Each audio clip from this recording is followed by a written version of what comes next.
Welcome back everyone, Adzi here with some more happenings on the workbench. So those of you that saw my previous video just comparing a few of the various brands of the G3 models, G3A3 in particular, we're now here with the LCT on the workbench. Now this is obviously coming to me for a DMR upgrade, so I'm just going to do a little video of the bits we're putting in, showing some of the bits as they go in, and then obviously we'll do a test on the range just to show you the overall performance. So just to give you a quick overview of some of the bits that are going in, we have got, in no particular order, we've got the Perrin V2 hybrid. That is going to be the brains of the operation. That is going to ensure that everything is controlled in a sensible manner, and it will allow us to effectively use semi-auto without the risk of having like a semi-lockup, as we're not going to have full auto to correct that. And that's basically if you're on mechanical triggers. Some rifles may suffer on semi. If it gets stops in the wrong position, you have to switch it to full auto, which of course we won't be able to do, to then bring the semi back to get everything functioning again. So that's the main reason we're having the Perrin, and it just makes everything run nicer. Other things we're going to do, we're going to have a nice high torque motor, because of course we're going to put a stronger spring. Now the chosen spring on this occasion is going to be an M120, and the reasoning behind that is that where the guy that owns this is going to be playing, their sight limit for DMRs is 1.64 joules. So I'm anticipating that based on previous experience is going to give me what I desire. And of course we're going to use a piston that I've always had good experience with, so full metal rack that I will adjust to sit where I want it to in the gearbox. We've got piston head, cylinder head to match, nozzle, we've got bushings. Now the reason I have bushings and gears, although I think the LCT gears themselves are actually quite good, from previous experience they will be stuck in their bearings. They're horrible, you can't shim them properly. I'll show you a bit more of that when we open it so you can see what I mean. But other than that, I've got a set of 18:1 SHS gears. Now the reason we're going 18:1 is, being a DMR, we're not going for rate of fire, we're going for torque. That just makes the life of that motor a bit easier, in the sense of we're pulling back a stronger spring. It just means for a smoother cycle, in my opinion. And of course, don't forget the barrel and the hot rubber, probably most important bit, because that is the bit that is going to be affecting the flight of the BB. We've got a 6.02 500mm barrel, an MR hop. Don't forget the Omega nub, and we'll set that up so that that is tuned perfectly to get the maximum range. So let's get this open and start putting some of these in.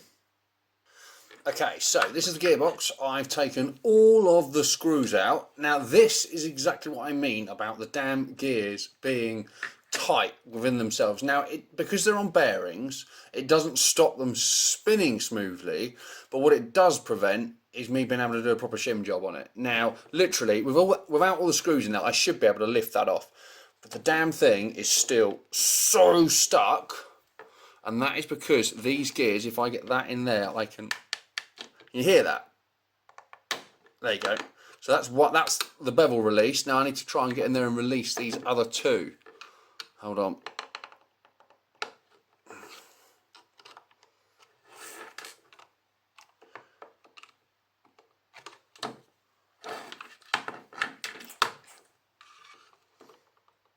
So it's still the spur gear that is the one holding it shut.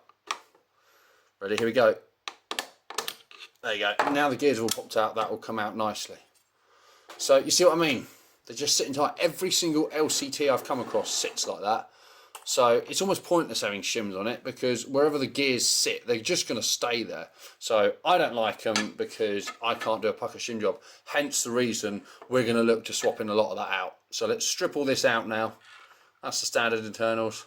Looks all right, to be fair. I'm going to swap a lot of it though, just because I want it built the way I want it built, with parts I know are going to achieve a certain result. Just one more quick moan about the gears. Look. Do not come out no matter how hard I friggin' pull them. Yeah. Okay. Meh. Alright, they're coming out off camera because they're a pain. Okay, so now we've got the horrible bearings and gears combination out of the way. I've got some new bushings in there, some 9mm, and I've done a lovely little shim job. to get the new gears. Now I have opted to go with the new gears just because I know they work with these bushings really well, and it all makes for a smooth running gearbox long term. The ratio, just in case you're interested, is an 18:1. We don't need anything fast. I've stayed with 18:1 just because we're going to put a big spring in this, and the extra torque that those are going to give us is going to be useful, I think, for an efficient build. But those, quite happy now, all smooth. So my next job, which I will do, is going to be to get our chosen piston, which is working in there absolutely fine. We'll just make sure that meshes with the gears correctly, and then we'll get all that set up and installed. That brings us to this point then, where those all bits are all in, all shimmed on the gears, all running smooth and set up with the piston to work with those gears. We've got a nice colourful nozzle, colourful cylinder head on there, and obviously that's all ready to go. So our next step is to put in the hybrid Perrin V2. And then just like that, there's the Perrin. And then there you have, that is now all reassembled with the new parts in there. So we've checked everything, everything's running smoothly. Now, because this is fortunate enough to have a quick change spring guide, it does make my life a little bit easier for selecting the correct spring. But what it also means, which makes my life even easier, is it is very unlikely that I'm hopefully not going to need to open this again. So what we're going to do, and that is to put on the ADSI Armoury seal of approval. So I'm hoping we're not going to need to open this again. So I'm going to put one of them on there, just like that. There we go. So there we go, that is now all back together. So the last bits we did was put in the tight bore barrel, get the hop in there so that everything is all set up and ready. So with all the upgrades, all we have left to do is add some heavy BBs to it. And I'm sure the performance on this... Oh wait, ADSI, stop talking, take it to the range and show them what it does. That's what they want to see. What he said, let's go. This is getting out of hand. Now there are two of them. And then just like that, we are down at Worthing Airsoft. So thank you to the guys again. We're using their site, we're going to be using their range. The guys down here are awesome. The site is absolutely awesome. If you've never checked it out and you live in the UK, down south, I suggest you do. Anyway, in the meantime, let's head over to their fantastic range that they've got, where I have got, ready? We have got the G3 that we've just seen us do the upgrades on. We've got a mag. Most importantly, we have some goggles. And of course, we have a fantastic bit of area that we can test via this, just to see what sort of performance we're getting. Okay, so it's all ready to go. We have got an 11.1 volt battery here to power everything. And then in the magazine, we have got 0.4 gram BBs that we'll be launching on this one. So let me show you now how far we can get it down the range here.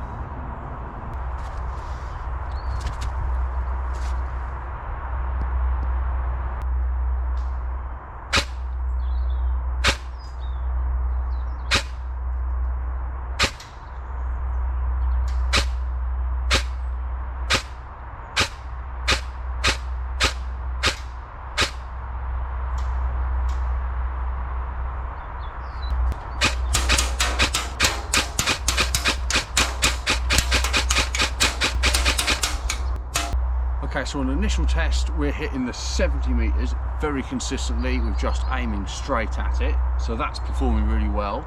I do reckon I can hit the 75 with it in this setup, but I'm probably going to need to aim up slightly, only slightly though, just to get those rounds a bit more height so they can drop in.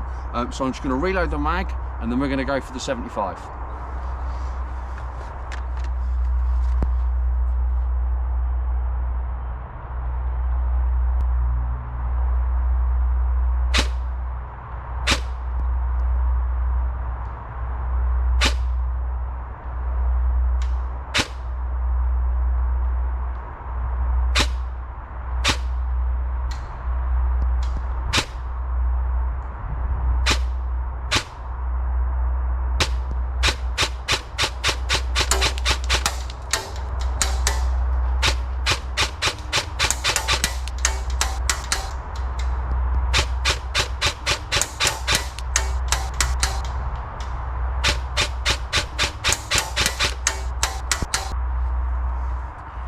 So there we go. So that is possible to hit the 75 with reasonable accuracy as well. If that was a man-sized target, you'd clip them quite happily during the game, so no problem. So I think it's performing really well. So our next step is going to be to see if we're getting the right result on the chrono.